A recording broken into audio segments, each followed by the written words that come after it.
मैं याद करना चाहता हूँ डॉक्टर राम मनोहर लोहिया को, डॉक्टर बाबा साहब अम्बेडकर को 1956 में दोनों मिलकर के एक नया भारत बनाना चाहते थे। अखिलेश यादव जिंदाबाद। और समाजवादियों ये लाल रंग की टोपी क्रांति का प्रतीक है, ये लाल रंग इंकलाब का प्रतीक है। राहुल और अखिलेश की खातिर इस इलाके में भी बहुत तरह के सामंती लोगों का दबदबा हुआ करता था और जो आपके यहाँ के इंडिया गठबंधन के प्रत्याशी हैं, 2-3 दशकों में मजलूमों की, वंचितों शोषितों की लड़ाई लड़ करके इस बस्ती का माहौल बदल देने वाले नेता आदरणीय राम प्रसाद चौधरी जी इसके प्रत्याशी हैं। बताओ आप हाथ उठा करके इनको भारी बहुमत से सदन पहुंचाओगे कि नहीं? सबको शिक्षा दे न सके जो, वो सरकार निकम्मी है। सबको नौकरी दे न सके जो, वो सरकार निकम्मी है। और जो सरकार निकम्मी है वो सरकार दिल्ली में प्रवेश की खातिर, राहुल और अखिलेश की खातिर कि कैसे कैसे मंजर सामने आने लगे हैं। अब तो फलाने भाषण देते देते रोने भी लगे हैं। कैसे कैसे मंजर सामने आने भी लगे हैं। अब तो वो गाते गाते रोने भी लगे हैं। अब तो इस तालाब का पानी बदल दो, ये कमल के फूल मुरझाने लगे हैं। भाई प्रोफेसर लक्ष्मण यादव जी को सबको उनका देने का काम करें। भाई प्रोफेसर लक्ष्मण यादव, बहुत बहुत धन्यवाद।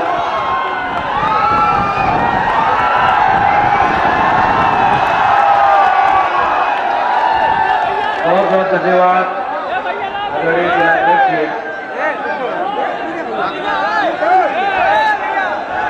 सदियों की ठंडी बुझी रात को बुगा उठी, मिट्टी सोने का ताज पहन निकलाती है। दो राह समय के रथ का घर घर नाच सुनो, सिंहासन खाली करो की जनता आती है। और ये जनता इस बार मन बना चुकी है कि दिल्ली में बैठी झूठ और लूट की सरकार को बदल देंगे और इस बार इंडिया गठबंधन की सरकार बनाएंगे जो भारत के संविधान की हिफाजत करेगा। और अभी यहां नारा लग रहा था कि 25 मई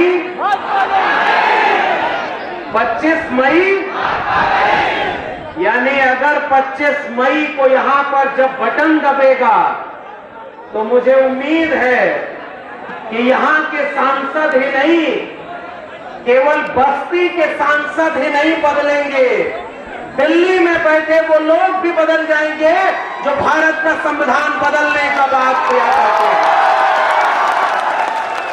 और आज बस्ती में मंच पर बैठे हुए तमाम सम्मानित लोग, इंडिया गठबंधन के तमाम नेता, मैं सबसे पहले याद करना चाहता हूं, इस देश में समाजवाद और अम्बेडकरवाद की जो लड़ाई थी, गरीब कमजोर मजलूम की लड़ाई थी, उसे आगे बढ़ने वाले लोग जो समाजवादी आंदोलन को आगे बढ़ाए, डॉक्टर राम मनोहर लोहिया और संविधान लिखने वाले हम सब के नायक बाबा साहब डॉक्टर भीमराव अम्बेडकर के भारत को बचाए रखने की जिम्मेदारी हमारी और आपकी है।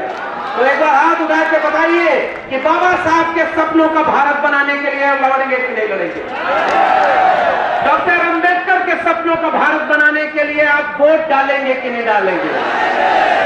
पहले राजा रानी के पेट से पैदा हुआ करते थे और बाबा साहब डॉक्टर अम्बेडकर का संविधान लागू होने के बाद अब राजा रानी के पेट से नहीं, जनता के वोट से पैदा होते हैं, इसलिए वोट से राजा को बदलने का काम करेंगे।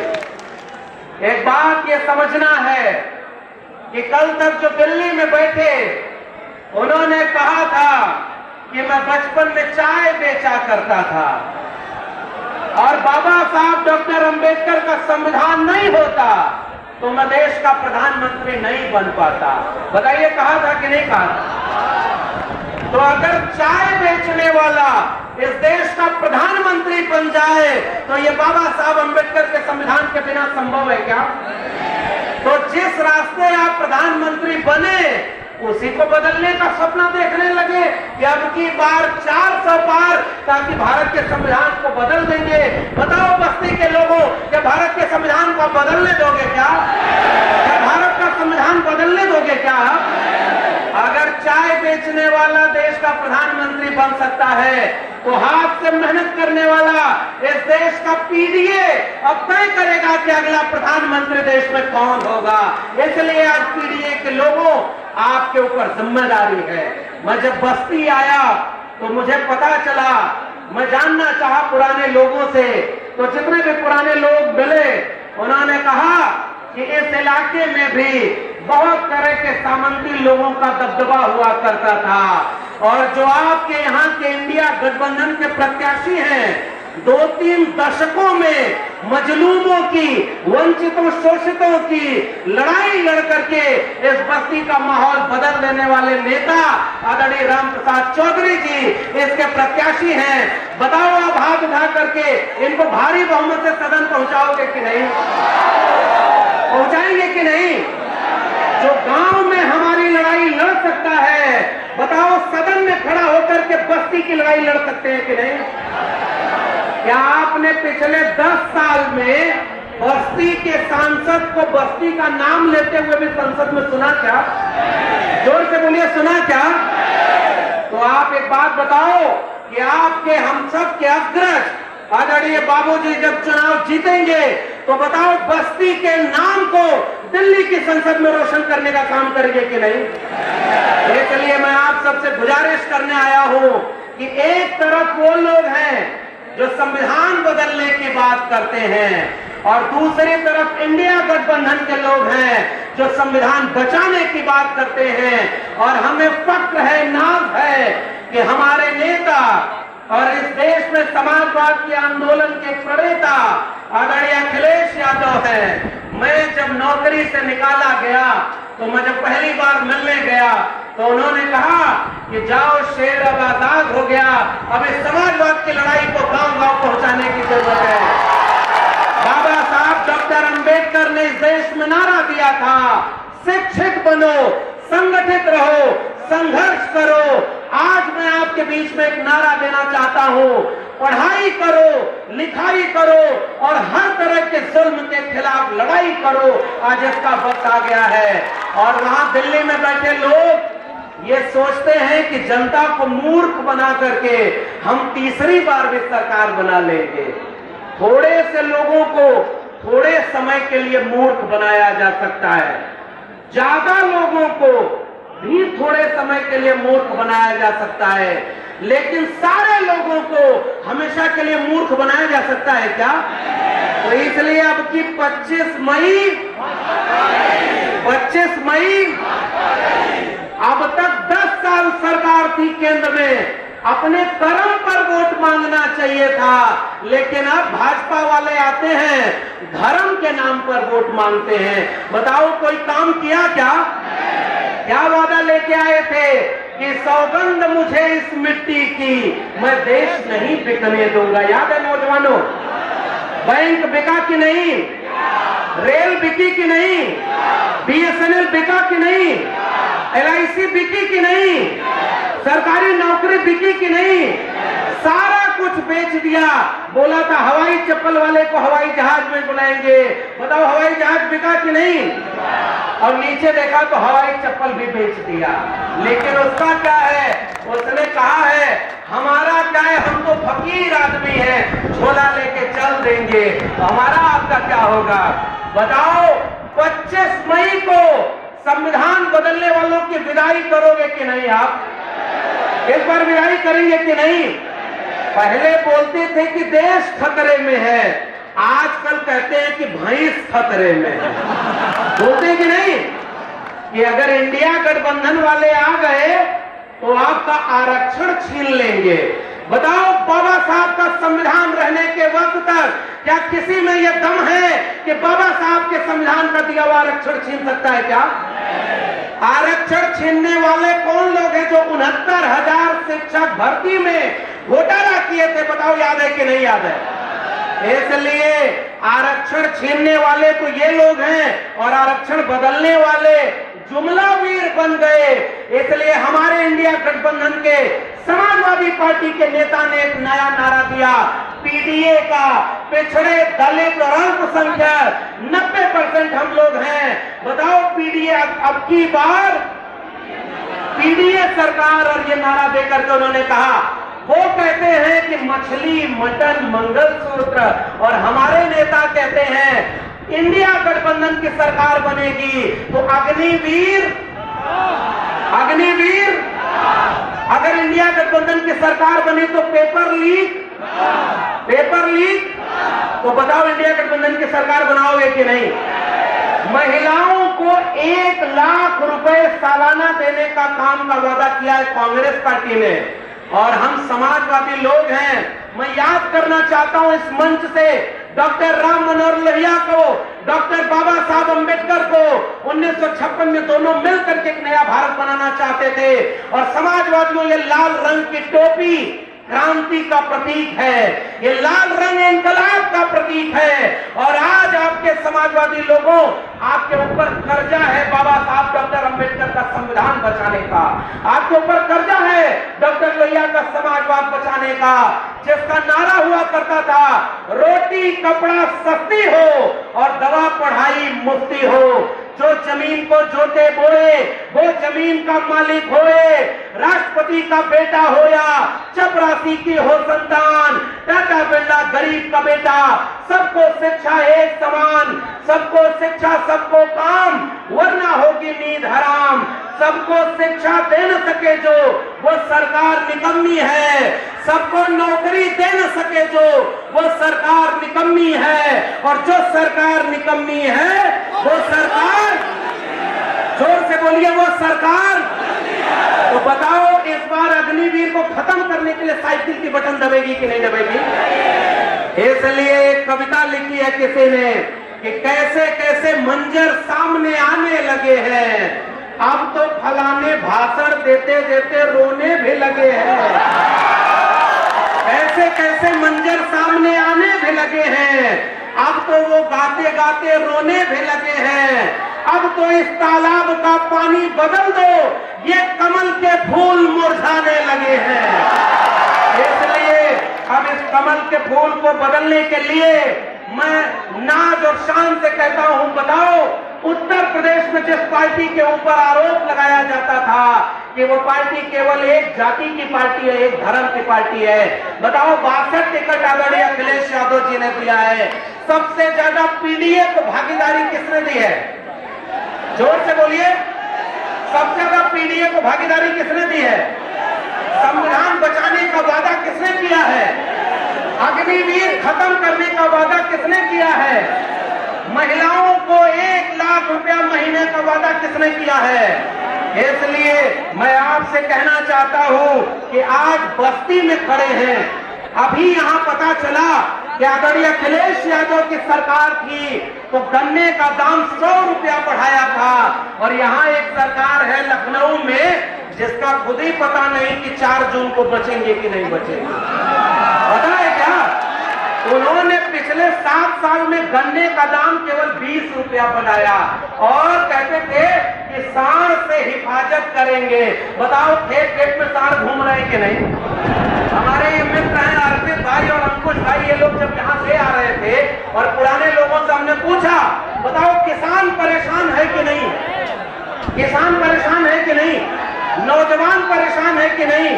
तो मैं याद करना चाहता हूं, समाजवाद के नायक, हम सब के अग्रज, रफीकुल मुल्क, इंसाफ और इंसानियत की बात करने वाले माननीय नेताजी मुलायम सिंह यादव जी को, जिन्होंने ये नारा लगाया था कि समाजवाद का मतलब ये है कि गरीब गरीब न रहे, अमीर अमीर न रहे, 100 से कम न 1000 से ज्यादा, समाजवाद का यही तकाजा।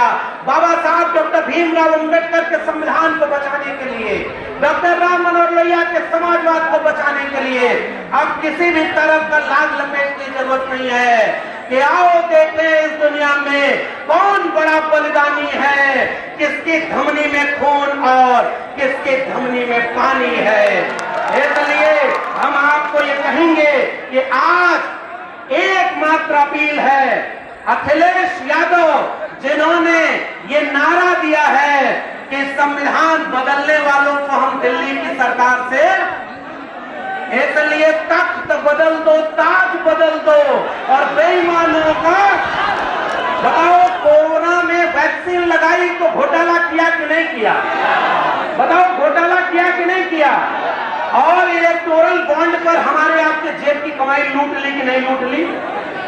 कहते थे 5 किलो अनाज देते हैं, आप अपने फूफा के घर से लेके आए थे। गरीब कमजोर किसान मजलूम ने पैदा किया अनाज और हमारा ही अनाज हमें ही वापस कर रहे हो। याद रखना, गांव गांव इस बात को पहुंचाना। इंडिया गठबंधन के नेता अखिलेश यादव और राहुल गांधी ने कहा है कि हमारी इंडिया गठबंधन की सरकार बनेगी तो आटा फ्री और डाटा फ्री मिलेगा और 10 किलो अनाज देने का काम करेंगे। बताओ आप इस बात को गांव गांव पहुंचाओगे कि नहीं?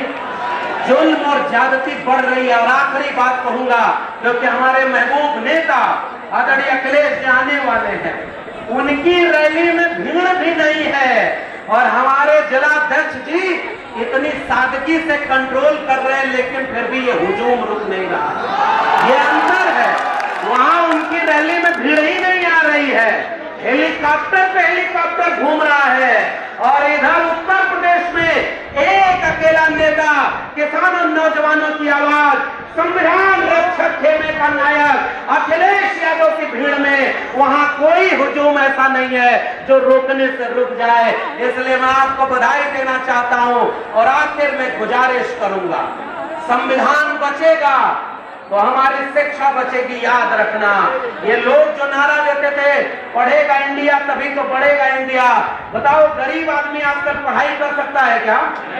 स्कूल की फीस महंगी हुई कि नहीं? और नौकरी करने की तैयारी करो तो पेपर ही लीक हो जा रहा है।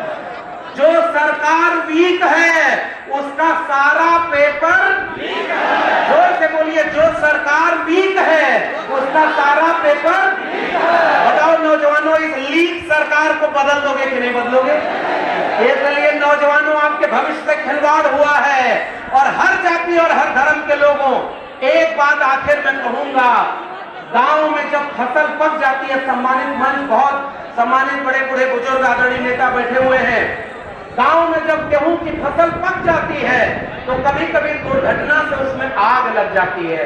बताओ गांव के लोगों, वो आग किसी का जाति और धर्म देखती है क्या? खेत की मेड़ देखती है क्या? जो आपके लपट में आता है उसको जला देती है कि नहीं जलाती है? बताओ अगर संविधान नहीं रहेगा तो पीडीए बचेगा क्या? बताओ संविधान नहीं रहेगा तो शिक्षा बचेगी क्या? बताओ संविधान नहीं रहेगा तो हमारे आपका अधिकार बचेगा क्या? गांव वाले लोग आग बुझाने के लिए दौड़ पड़ते हैं। एक आखिरी में किस्सा सुनाता हूँ।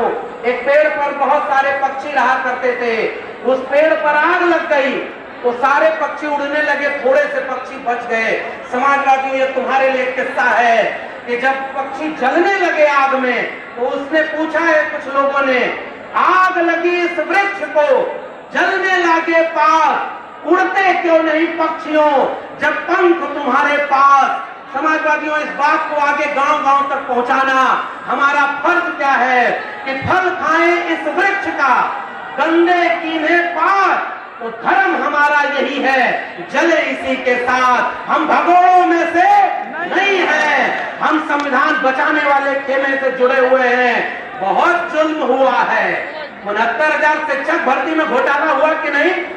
650 दिन ये 69,000 शिक्षक भर्ती वाले आंदोलन किए तो लाठी मारने का काम ये बीजेपी की सरकार ने किया कि नहीं किया?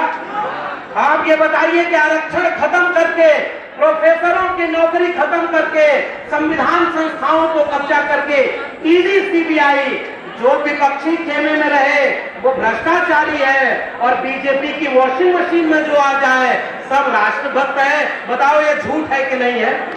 तो ये झूठ और लूट की सरकार को बदल दोगे कि नहीं बदलोगे? आखिर में आपसे ये बात कह के जा रहे हैं, बताओ आप दलित समाज पर, हमारे दलित समाज पर 2 टिकट अखिलेश यादव जी ने, अयोध्या का टिकट और मेरठ का टिकट, सामान्य सीट पर दलित कैंडिडेट उतारा है। बताओ आपको पता है कि नहीं? सबसे ज्यादा पीडीए को टिकट दिया अखिलेश यादव ने, दिया है कि नहीं? तो बताओ इस बार उनका आत्मविश्वास खत्म हो रहा है कि नहीं? पहले चरण में बोले कि अब की बार 400 पार, और 400 पार कहने वाले वही अयोध्या के सांसद कहते हैं कि भारत का संविधान बदल देंगे। बताओ बस्ती के लोगों, क्या भारत का संविधान बदलना इतना आसान है क्या? बाबा साहब डॉक्टर अंबेडकर का एक सिपाही अगर जिंदा रहेगा, डॉक्टर राम मनोहर लोहिया का एक समाजवादी भी जिंदा रहेगा, तो संविधान बदलने की बात करने वाले को सत्ता से हमेशा के लिए बदल देगा। बताओ आप बदलोगे कि नहीं बदलोगे? इसलिए जाते जाते जुल्म और ज्यादती याद रखना, सांड की पहरेदारी याद रखना, नौजवानों अपनी नौकरी याद रखना, और किसानों अपना खेत खलिहान याद रखना। बहुत नाइंसाफी हुई है।